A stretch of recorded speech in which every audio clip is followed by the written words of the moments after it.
guys have a day off, how do you think they reacted having that day off and now getting back into practice? Oh, I think things went well. I really do. I think that, we had a good teaching practice this morning. Actually went a little bit longer this morning than we had the other morning. And I thought we got a lot done in teaching the techniques and fundamentals, and spent a ton of time on the kicking game. And thought we punted the ball as good as we punted it since I've been here. And so we did. I thought this morning's practice was real solid and good. This evening's practice, until I watched it on film, my first impression was I thought it was a little sloppy at first, but I thought it got cleaner as we go. But we're putting them in different situations. We did a lot of stuff in the red zone and things of that nature, and installed some different things. So when you do that, it's going to be a little bit more of a learning process. But I think the kids are doing a good job. Coach Kill probably needs to pick it up, but everybody else probably doing all right. How much of your offense will you have in for game one? Better have it all in. We better. You don't add, and when you get into the deal is that we'll try to put everything in the next, 2 weeks, and then you chip away at what you can do and what you can't do, and with the people you have.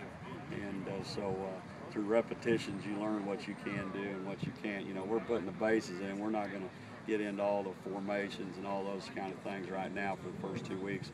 We're just trying to get the basic, the blocking schemes, the techniques, the route structure, all that, and then we'll go from there. And then we'll get a lot of repetition and see what we do well. And with the personnel, the receivers right now, we're trying to see how far they can go, how much they can learn, and then if they can do well with what we're putting in, we keep going. If they can't, then we shut her down after 2 weeks. And we'll always have a wrinkle, but I believe that you better go to war through the season with what you can do and what you know and what you do well.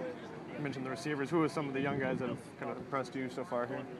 Well, I'm sure I'll leave somebody out and I'll get an email. So, I think that, probably, Malcolm certainly stands out. He's only a sophomore, and he probably stands out as much as anybody. He's got great speed and playmaking ability. Marcus Jones has gotten better. I think Victor has gotten as much better than he was in the spring. I think he's stronger. I think Coach did a great job with him. Tufts has done a good job. True freshman. He's hung in there pretty good. I've gotten after him pretty hard. He's handled it pretty well. Made some plays. Let's see. I think G-Sean's better than he was in the spring. We still got, but it's early. But we move around and things of that nature much better, I think, than we did in the spring. What are your thoughts on your depth at corner? At corner, I feel pretty good. Again, you're talking about an area where Troy is a great athlete. He's learning to play corner still, we'll know a lot more after the next week. We took some rookies out there and played them a little bit today. We put Wells out there, see how he'd play corner. I've seen Carter do some good things today, but again, you got to do them on a consistent basis. And hopefully over the next 2 or 3 weeks, we'll see who's really consistent there. But I think the whole key to our secondary is staying healthy, and Kim Royston. That guy's done a great job, and since I've been here, he's done a great job being a leader back there, and he's the key, so he's probably got to ask. He's almost old Zion, so he's a good one to visit with. Would you agree that Sam linebacker is the weakness of the defense? Sam linebacker? Well, I got to be honest with you, and I don't say and Sam linebacker, we're pretty darn good. I feel good about that.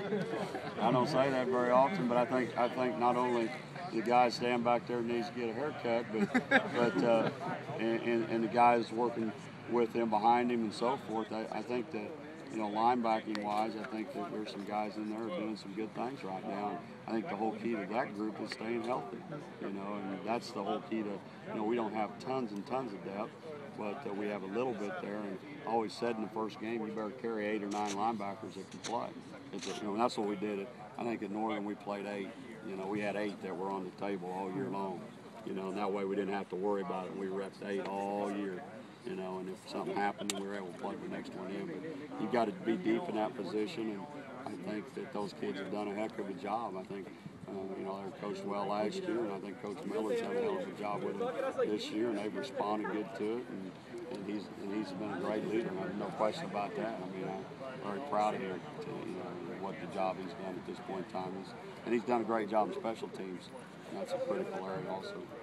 How has Jacobs taken to moving inside? And is that a tough transition from end to tackle? I think he's played well. I think he's played well. I think that's that's a 300-pound guy, and we're looking for some push up in there that we didn't have a year ago with the pass rush. It's good to get somebody in there who can get some push and be a defensive end type guy and add more athleticism to that group. But he's played. He had a good spring. He's had a good fall, and very pleased with him. So I mean, I don't think there's any question. It's like baseball. You better be tough down the middle. If you're not good down the middle, you're gonna get your butt beat. So you got to be good in the middle. Do you think it's possible that USC is out here anywhere, Wisconsin? Ever look at the crowd and think, I wonder who's watching? Well, I think that we check everybody that comes in that door, and if somebody lies about it, I'm sure they could, but there's nothing that's, I mean, hey, we here in a couple of weeks we'll close it down and we'll do what everybody else in America does and all that, but it's just like anything else, is that right now, who's winning and losing right now is what you're getting accomplished in camp. There's no secrets. Hell, I go to USC and watch practice. I mean, they're going to do what they do.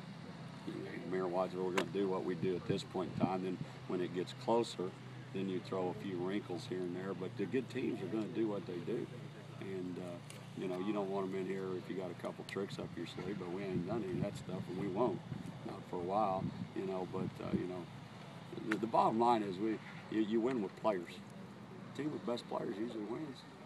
Not really spies. does. Huh? Not spies. No. I mean, no. It's usually players. I'm sure that and again, we're in 2 weeks of camp. We're all busy, and what we're doing right now is fundamental stuff. We're not not doing any. We're not. We line up in 3 wides, and we've showed the same personnel. We're not going to be like that every time. Phil's a USC grad. Not so much. Not so much. Yeah. We'll find out who's loyal. Great thing about it, I know a lot of people too. So I've been around a long time. I've got a unique family background, so y'all better be careful. Charlie, are you even a high school grad? No, I'm in the bottom quarter of my high school class. Anything else? You're comfortable Dang, enough. you guys are getting after each other. I got rejected by Minnesota. So. You're comfortable enough to keep it open the rest of the week, though. Yeah. The whole thing is that again, I'll go back to what I said before, is that we check everybody inside. Can somebody say something? Sure, but it's like anything else. Bobby Ross, who I respect a lot, and known him for since I was the head coach at Saginaw Valley State, and I remember when we had camp, he opened camp up. Vikings have got people, aren't they, open camp right now? They got people up there to watch them. Mm-hmm. I mean, they're pro football. They go, why? I go, why'd you do that, Coach Ross? He said, because kids practice harder. And right now, I'm more worried about we have such a young football team, and get out there and get all nervous if we've got people here every day and we put them on the spot. They don't want to be embarrassed. So I promise you, they're practicing harder because there's 150, 200 people there every day, and that's gonna. I'm more worried about how they practice and have people watching and they don't want to be embarrassed, and then they got to turn around and go in that film room and listen to us, plus people standing on the sideline and so forth, and again, we're building a program, and I'm not going to do anything. You'll be the same ones we don't do real well. You'll get after my tail end, and we're going to build this sucker on concrete, not sand. That's the bottom line. That's Billy Miller's statement, not mine. We're going to build it on concrete, not sand. And right now we're trying to build on concrete. If we're going to tell everybody it's their football team and tell them they can't come, I don't think that's very good. I think all the fans and people understand once we get in the season, we got to put it on lockdown. But I think it's good for everybody, and it's good for you all, because you'll understand the personnel and what we're doing a lot better because you're here, and you get to know the kids. And you have to write, you have to do what you have to do, and then we understand that. If I don't do a good job, I understand you have to get after me. But the bottom line is you feel a part of it too, because you get a chance to be here, you get to know a kid, and I think that's a good thing. Again, it's an educational experience for everybody, and it's good for all of us. Any other question?